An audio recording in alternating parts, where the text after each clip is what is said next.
So I'm hungry. I'm driving all day, working going to apartments.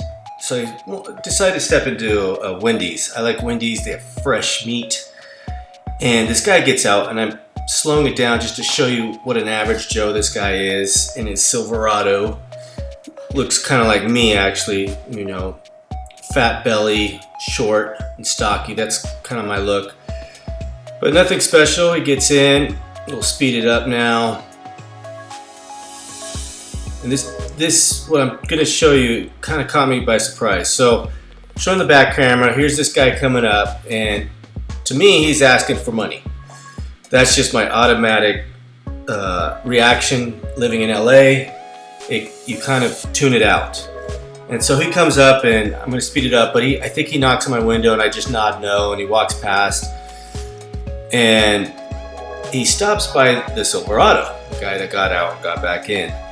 And I'm speeding it up like 1,000 times or something. So you can see how long the conversation was, but he seems satisfied. He's going to stop looking at cars. And usually people are asking me for money. So I just tune it out. This guy actually took the time to roll down his window to see what he wanted. And it taught me a lesson to listen to people. If people are hungry, that's something that should be considered. That's very important to feed people. And there he is. He gives them his food. Really nice act of kindness by the guy in the Silverado. And now, everyone's happy. And what did it cost him?